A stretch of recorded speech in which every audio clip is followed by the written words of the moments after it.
Li Kuan you पेसाले वकिल थिए।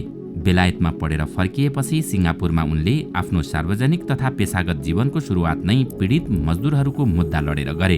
तर परम्परागत कम्युनिस्ट पृष्ठभूमिका ट्रेड युनियनहरू जसले बन्द, हडताल, तोडफोडलाई सर्वथा प्रयोग गर्दथे त्यो फलदायी छैन भन्ने उनलाई छिट्टै अनुभूति भयो। त्यसपछि उनले सृजनशील श्रम सङ्गठनहरू, ज्याला आयोग र व्यवस्थापनमा श्रमिक सङ्गठनको सहभागिता र सामाजिक सुरक्षा अवधारणाको प्रयोग गरे। दर्शकवृन्द, आउनुहोस् आजको यस श्रृङ्खलामा हामी सिङ्गापुर कसरी आजको अवस्थामा आइपुग्यो, के कुनै वाद बिना देश चल्न सक्दैन, आज हामी यसैको बारेमा विशेष चर्चा गर्नेछौँ। ठिक यस्तै कोलाहल अर्थात् नेपालको जस्तो अवस्था सन् 1960 को दशकमा सिङ्गापुरमा थियो। तर एउटा दूरदर्शी नेताको अठोटको परिणामस्वरूप आज सिङ्गापुर बन्न पुग्यो र ती दूरदर्शी नेता हुन् ली क्वान यू। यहाँ रोचक विषय त के हो भने ली क्वान यूले सिङ्गापुर बनाउलान् भनेर मान्छेहरूले चिनेर सजिलै उनलाई पत्याएर उनलाई सिङ्गापुरको सत्तामा राखिदिएका थिएनन्। उनी कुनै पुरानो पार्टीको सङ्गठन र भोटबाट सत्तामा आएका थिएनन्। पिपल्स एक्सन पार्टी पापले त्यहाँका पुराना पार्टीहरूसँग गर्नु परेको शक्ति सङ्घर्ष आफैमा एक रोचक अध्याय हो। भनिन्छ ढुङ्गाको काप फोरेर पनि उम्रिन्छ पिपल। ठिक यस्तै देश बनाउने दृढ सङ्कल्पका साथ मैदानमा उत्रिएका ली क्वान यूले कठिन कठोर अवस्थामा आफ्नो परीक्षा दिए। त्यो परीक्षामा उनी त पास भए नै, तर सबै जनताहरूलाई भोट फर्स्ट बनाए। अब सिङ्गापुर आर्थिक, मानवीय विकास वा सुशासन सबै प्रकारका सूचकहरूमा विश्वका उच्च 7 मुलुकभित्र रहेको छ। कुनै समय मलेसियाले अनावश्यक ठानेर आफ्नो फेडरेसनबाट हुत्याएर बाहिर फ्यालिदिएको सिङ्गापुर आज यो अवस्थामा आइपुग्ला भनेर कसैले कल्पना समेत गरेको थिएन। त्यसो त आधुनिक सिङ्गापुरको संस्थापक ली क्वान यूसँग त्यतिबेला कुनै बनिबनाउ बाटो वा मार्गचित्र थिएन। यदि हुन्थ्यो भने मलेसियाले गलहत्याउँदा उनी रुँदै मलेसियाको संसद भवनबाट बाहिरिने थिएनन्। सन् 2000 मा तिनै ली क्वान यू आफ्नो किताब from third world to first the Singapore स्टोरीमा लेख्छन्, घर कसरी बनाउने, इन्जिन कसरी मर्मत गर्ने, किताब कसरी लेख्ने भनेर सिकाउने पुस्तकहरू तपाईँले प्रशस्तै पाउन सक्नुहुन्छ। तर चाइना, ब्रिटिस इन्डिया र डच इस्ट इन्डिजबाट बाहिर छरिएर सङ्कलित भएका आप्रवासीहरूको राष्ट्र कसरी निर्माण गर्ने, क्षेत्रीय व्यापारिक केन्द्रको पुरानो आर्थिक भूमिका गुमाएर मृतप्राय बनिरहेका जनतालाई कसरी जीवन्त बनाउने भनेर सिकाउने पुस्तक मैले कतै देखिन। उनको यो भनाइमा हामी दुईवटा मुख्य कुराहरू भेट्न सक्छौँ। पहिलो कुरा त कुनै पनि राष्ट्र निर्माणको बनिबनाउ मोडल हुँदैन, त्यो अरू कसैले सिकाउन सक्दैन। स्वयं त्यो देशका जनता वा नीति निर्माताले आफै पत्ता लगाउन सक्नु पर्दछ। अर्को कुरा हो राष्ट्र निर्माणको मोडल तयार गर्दा मुख्य 3वटा तत्त्व प्रमुख हुन्छन्: जनसङ्ख्या संरचनाको ऐतिहासिकता, भू राजनीति र आर्थिक सम्भावना। उनी आफ्नो पुस्तकको उपसंहार खण्डमा लेख्छन्, हामी कामबाट छिट्टै सिक्थ्यौँ। हाम्रो सफलताको एउटा मात्रै सूत्र थियो, कसरी चिजहरूलाई बढी कामकाजी बनाउने, तिनीहरूलाई अझ राम्रो कसरी बनाउने। हामी निरन्तर त्यसैको अध्ययनमा हुन्थ्यौँ। म कहिल्यै कुनै सिद्धान्तको बन्दी बनिन। मलाई कारण र यथार्थहरूले मात्र मार्गदर्शन गर्न सके, सिद्धान्तले होइन। कुनै पनि सिद्धान्त, योजना वा सोचले राम्रो काम गर्छ गर्दैन भन्ने एसिड टेस्ट अर्थात् द्रुत गतिमा जाँच गर्थे। यदि कुनै चिजले राम्रो काम गर्दैनथ्यो वा कमजोर परिणाम दिन्थ्यो भने त्यस्तो कामहरूमा म थप समय र स्रोत खर्चिन्नथे। यो वाक्यले राज्य निर्माणमा ध्यान दिन योग्य केही कुरालाई उजागर गर्दछ। त्यो हो शास्त्रीय सिद्धान्तको जडताभन्दा बाहिर निस्किएर गरिने व्यवहार, कार्यशैली र परिणामहरूको प्रयोजनशील सम्परीक्षण गर्नु हो। अब तपाईँको प्रश्न, आखिर नेपाल किन बनेन त? हो, अब हामीले यहाँ उनका यी 3वटा सन्दर्भहरूलाई एकै ठाउँमा जोड्नुपर्ने हुन्छ।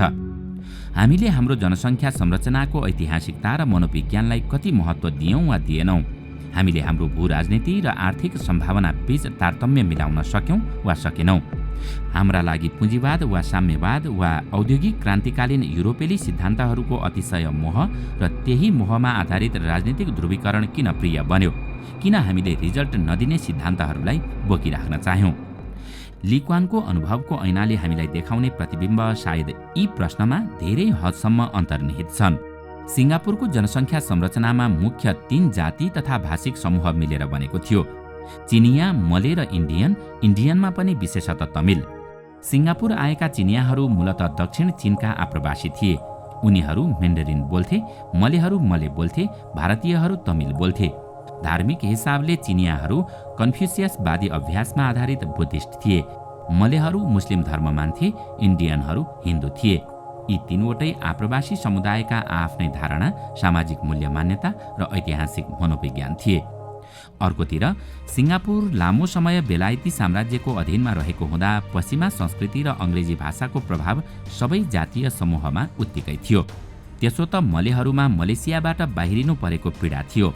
उनीहरू आफूहरू चिनियाहरूबाट जुनसुकै बेला असुरक्षित हुन सक्छौँ भन्ने मनोवैज्ञानिक भय राख्थे।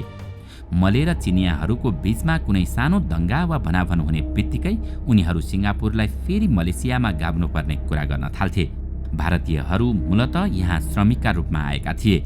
चिनिया र मलेहरूको द्वन्द्व, दङ्गा वा झगडा उनीहरूलाई मन पर्दैनथ्यो। उनीहरू सुरक्षित वातावरणमा काम गर्न चाहन्थे। काम गर्ने ठाउँमा चिनिया वा मलेहरूबाट हेपिनु नपरोस् भन्ने मात्र उनीहरूको सोच हुन्थ्यो।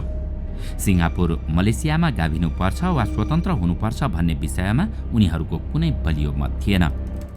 यी सबै मनोभावनालाई जोड्नु, स्वतन्त्र सिङ्गापुरमा सबैको साझा भविष्य सम्भव छ भनेर प्रत्याभूत गर्नु पाप पार्टी र ली क्वान यूको मुख्य चुनौती थियो। त्यो प्रत्याभूत गर्न मेन्डरिन, मले, तमिल र अङ्ग्रेजी 4 भाषालाई उनले सरकारी कामकाजको भाषा बनाए। हुन त ली क्वान यू आफू चिनिया मूलका थिए। यो निर्णयपछि चिनिया समुदाय नै उनीसँग रिसायो। तर मले, तमिल र अन्य समुदायको उनले बलियो विश्वास हासिल गरे। स्कुल कलेजहरूमा अङ्ग्रेजी अनिवार्य गरियो भने मेन्डरिन, मले र तमिल सम्बन्धित समुदायका लागि आफ्नो भाषा ऐच्छिक बनाइयो। स्कुल र कोलोनीहरूमा सबै समुदायका लागि कोटा तोकियो। ली क्वान यूले पार्टी र राज्यको नेतृत्व समूहमा यी सबै समुदायका मानिसहरूको उल्लेखनीय भूमिका निर्माण गरे। आधुनिक लोकतान्त्रिक राज्यमा राष्ट्रियताहरूको सम्मिश्रण कसरी हुन सक्छ भनेर बुझ्न यो एकदम राम्रो उदाहरण हो। यदि सिङ्गापुर अनुभवलाई आधार मान्ने हो भने बहुसांस्कृतिक मुलुकमा समावेशिता बिना आर्थिक समृद्धिको युग सुरुवात हुन असम्भव हुन्छ। त्यसो त सिङ्गापुरको अगाडि अर्को भूराजनीतिक समस्या उस्तै जटिल थियो। एकातिर उसको सधियार मलेसिया थियो, जसले निर्दयतापूर्वक सिङ्गापुरलाई मले सङ्घबाट बाहिर खेदेको थियो। उसलाई सिङ्गापुरी जनताको कुनै मतलब थिएन। अर्कोतिर चीन थियो, जो चिनिया मूलका जनताको बहुसङ्ख्याका कारण सिङ्गापुर मामिलामा रुचि राख्थ्यो। चीनमा कम्युनिस्ट शासन झनै मजबुत हुँदै थियो। हिन्द चीन क्षेत्रमा कम्युनिस्ट छापामारहरूको सशस्त्र गतिविधि तीव्र थियो। भियतनाम युद्ध संघारमै अनुभूत भइरहेको थियो। त्यति बेला सिङ्गापुरको सामुन्ने बेलायती सेना अर्को टाउको दुखाइको विषय थियो, जो अझै सिङ्गापुरमा रहिरहेको थियो। उसलाई चातुर्यतापूर्वक बहिर्गमित गराएर सिङ्गापुरको स्वतन्त्रतालाई वास्तविक रूपमा प्रत्याभूत गर्नु थियो। अझ अर्को भूराजनीतिक समस्या त उसका लागि इन्डोनेसिया थियो, जो सिङ्गापुरका लागि सदाबहार दुश्मन जस्तो गर्ने गर्दथ्यो। यस्तो अवस्थामा सिङ्गापुरको आर्थिक विकासका लागि ठिक रणनीति के हुन सक्छ, यो नै सिङ्गापुरको मुख्य चुनौती थियो। ली क्वानका सामुन्ने समस्या यति जटिल थियो कि यदि कम्युनिस्ट चीनसँग सिङ्गापुर नजिकिने बित्तिकै बेलायत सिङ्गापुर छोड्न तयार हुँदैनथ्यो। यता चीन हिन्द चीन क्षेत्रका सशस्त्र कम्युनिस्ट समूहलाई भित्रभित्रै सहयोग गर्दै थियो, तर अमेरिका त्यसलाई रोक्न चाहन्थ्यो। यस्तो जटिल परिस्थितिमा उनले धर्म संयम र चातुर्यताको बलमा बेलायती सेनालाई फर्काएर फिर्ता पठाए। त्यसपछि उनले बेलायतसँग न नजिक न टाढाको व्यवहार गरे। यता इन्डोनेसियालाई फकाएर शत्रुबाट मित्र बनाए, चीनप्रति तटस्थ नीति अख्तियार गरे। सिङ्गापुर सेना निर्माणमा इजरायलको सहयोग लिए। भारत र सोभियत रुसलाई विश्वस्त राखे र अमेरिकी लगानीलाई व्यापक रूपमा भित्र्याए। यदि उनी चीनसँग नजिकिन्थे भने हिन्द चीन क्षेत्रमा कम्युनिस्ट समूहलाई सहयोग गर्नुपर्ने हुन्थ्यो। बेलायतले हङकङ जसरी नै सिङ्गापुर कब्जा गर्न सक्थ्यो। यता मलेसियासँग नजिकिँदा सिङ्गापुरको बहुमत चिनिया जनसङ्ख्या असन्तुष्ट हुन्थ्यो। भारत ठूलो भए पनि आफै गरिब राष्ट्र थियो, सिङ्गापुरका लागि धेरै लगानी गर्न सक्दैनथ्यो। नेटोमा सामेल भएको भए सिङ्गापुरले भियतनाम युद्धमा पश्चिमाहरूलाई साथ दिनुपर्ने हुन्थ्यो। यी सब परिस्थितिबाट ली क्वान यू चातुर्यतापूर्वक बाहिर निस्किए। उनले सैन्य मामिलामा तटस्थता र आर्थिक विकासका लागि धेरै टाढाको देश अमेरिका र नोर्डिक मुलुकबाट लगानी भित्र्याउने नीति लिए, जसको कारण कुनै समय हातमा ढुङ्गा लिएर हिँडेका ली क्वान यूले आफ्नै भूगोल सुहाउँदो नीति र सिद्धान्त प्रयोग गर्दा त्यसलाई सुनमा बदल्न सफल भए। हो, हामी सधैँ जसो भन्ने गर्छौँ, आखिर नेपाल किन बनेन?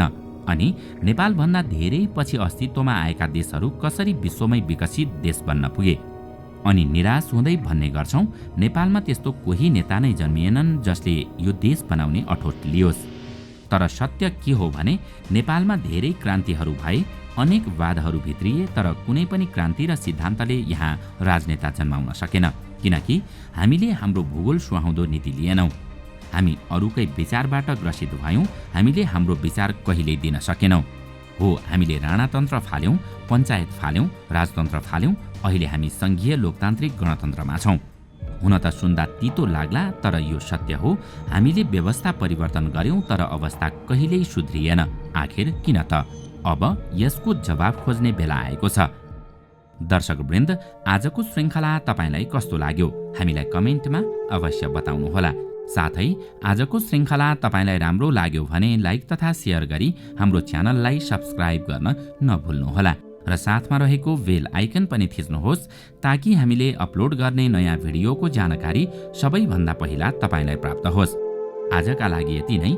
अर्को भिडियोमा अझै रोचक तथ्य लिएर आउने नै छौं। तबसम्मका लागि बिदा दिनुहोस्। नमस्कार।